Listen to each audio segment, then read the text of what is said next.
জীবনের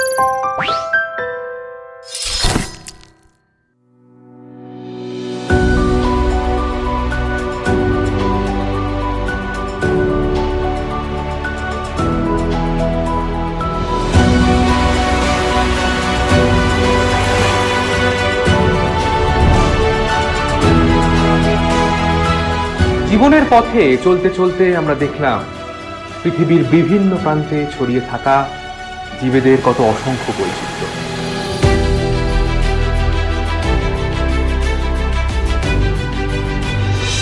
আর এই অগণতি সংখ্যক জীবেদের ঘিরে খুঁজে দেখলাম তাদের প্রত্যেকটাকে অন্যটার থেকে আলাদা করার রাস্তা। দেখলাম তাদের শ্রেণীবিন্যাসের পথ।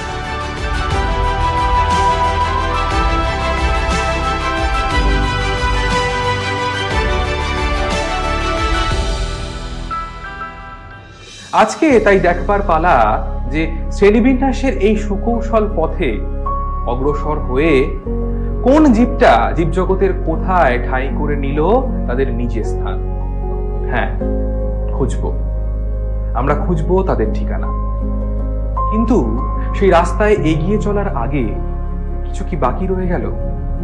কিছু কি রয়ে গেল রহস্যের অন্ধকারে? মহাবিশ্ব তার কোলে যেমন ঠাঁই করে দিয়েছে এই বিশাল সংখ্যক জীবেদের, ঠিক তেমনি তাদের উৎসের রহস্য কিন্তু লুকিয়ে রয়েছে তারই বুকে। আর এই রহস্যকে খোঁজার জন্য আমাদেরকে পিছিয়ে যেতে হবে 4.3 বিলিয়ন বছর আগে প্রাণহীন এক পৃথিবীতে।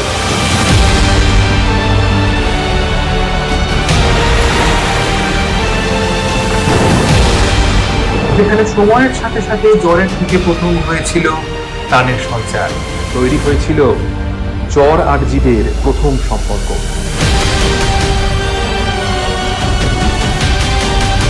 আর এই সম্পর্কের সন্ধিক্ষণে কি প্রথম এসেছিল ভাইরাস?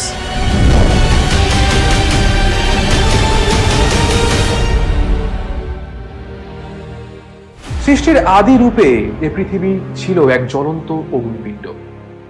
এমন এক চেহারা যা আমাদের সহসাই শিহরিত করে তোলে। জ্বলন্ত অগ্নিপিণ্ড থেকে এরপর ধীরে ধীরে পরিবর্তিত হয়ে ঠান্ডা হতে শুরু করেছিল আমাদের এই বাসস্থান।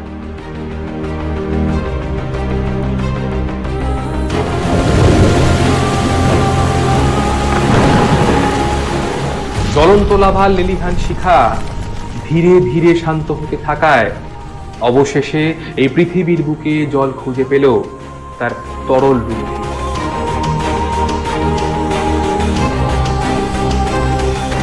লেলিহান সে শিখা শান্ত হলেও পৃথিবী কিন্তু তখনও সম্পূর্ণরূপে ঠান্ডা হয়ে যায়নি।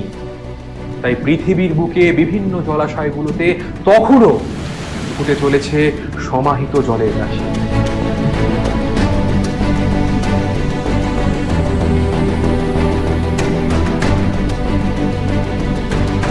সম্পূর্ণ জীবনহীন এই পৃথিবীর প্রতিটি প্রান্তে তখন কেবলমাত্র অজৈব যৌগদের বাস। প্রাণ তৈরির জন্য তখন চাই জৈব যৌগদের। ফুটন্ত এই জলরাশির মাঝেই অজৈব যৌগরা করলো পরস্পরের সাথে রাসায়নিক বিক্রিয়া, তৈরি হলো প্রথম জৈব যৌগ। কিন্তু আদিম এই পৃথিবীতে এই শক্তির উৎস ছিল কোথায়? কিভাবে অজৈব যৌগরা শক্তি পেল পরস্পরের সাথে বিক্রিয়া করার? আর কিভাবেই বা তৈরি করে ফেললো নতুন জৈব যৌগ? রাস্তাটা ছিল সূর্য থেকে আগত অতিবেগুনি রশ্মির শক্তি। রাস্তাটা ছিল মেঘের থেকে উৎপন্ন বজ্র বিদ্যুতের শক্তি। বিজ্ঞানীদের মতে রাস্তা ছিল আরো ভিন্ন প্রকৃতির। আর এই শক্তির হাত ধরেই জড় পদার্থরা হাঁটতে শুরু করেছিল জীবনের পথে। উৎপন্ন হলো সরল শর্করা, অ্যামিনো অ্যাসিড, পিউরিন এবং পিরিমেরিনের মতন সরল জৈব যৌগরা। সময়ের সাথে সাথে এরাই তৈরি করলো বৃহৎ জটিল জৈব যৌগদের। অ্যামিনো অ্যাসিডদের বিক্রিয়ার মাধ্যমে তৈরি হয়ে গেল জটিল জৈব যৌগ প্রোটিনয়েড, যা কিনা আজকের প্রোটিনের এক সরলতম আদিম রূপ। সরল শর্করা থেকে তৈরি হয়েছিল বহু শর্করা। পিউরিন ও পাইরিমিনের থেকে তৈরি হয়েছিল নিউক্লিক অ্যাসিড এবং তৈরি হয়েছিল আরো অনেক সদস্যরা। আর এই ভিন্ন প্রকারের জটিল জৈব যৌগগুলোই যখন এই উত্তপ্ত জলের ভেতরে পরস্পরের সাথে মিশে গেল, তখন তৈরি করলো এক বিভাজনশীল পিণ্ডের। আজকের দিনে দাঁড়িয়ে তাদের আমরা নাম দিয়েছি প্রোটোবায়ন্ট, অথবা বলতে পারি প্রাথমিকভাবে উৎপন্ন জীবনের একটি রূপ, যেখানে প্রোটো কথাটির অর্থ হলো পুরনো এবং বায়ন বলতে বোঝানো হচ্ছে জীব। আর এই প্রোটোবায়নদের থেকেই আবির্ভাব হয়েছিল আদিম কোষ বা প্রোক্যারিওটসের। এদের বিস্তার ও পরিবর্তনের সাথেই চলতে শুরু করলো জীবের বিবর্তনের ধারা। তৈরি হলো অসংখ্য নতুন নতুন জীবেরা। কিন্তু জীবের বিবর্তনের পথে অবহেলিত হয়ে রয়ে গেল এক বিশেষ গোষ্ঠী, যারা এসেছিল প্রোটোবায়ন থেকে সজীব কোষ সৃষ্টির পর্যায়েতেই, কিন্তু তাদের প্রকৃত সৃষ্টির রহস্য রয়ে গেল আজও অতল অন্ধকারে। তারা থেকে গেল জীব ও জড়ের মধ্যবর্তী এক বস্তু হিসেবে। হ্যাঁ, এরাই হলো ভাইরাস। জীবন সৃষ্টির পথে অবহেলিত হয়ে রয়ে গেলেও এরাই পরবর্তীতে বিভিন্ন জীবের জীবনে হয়ে দাঁড়ালো কালস্বরূপ। কারণ হলো কত মহামারী, মৃত্যু ঘটালো অগণিত জীবে। আর তারই জ্বলন্ত সাক্ষী হিসেবে আমাদের সামনে উঠে এসেছে কোভিড-19 মহামারী।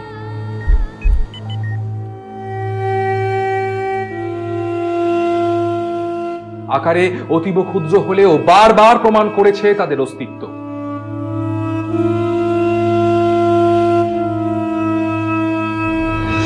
তাই আজকে জীবের শ্রেণীবিন্যাস জানার আগে আমরা অবশ্যই জেনে নেব বিবর্তনের এই রুদ্র রূপকে।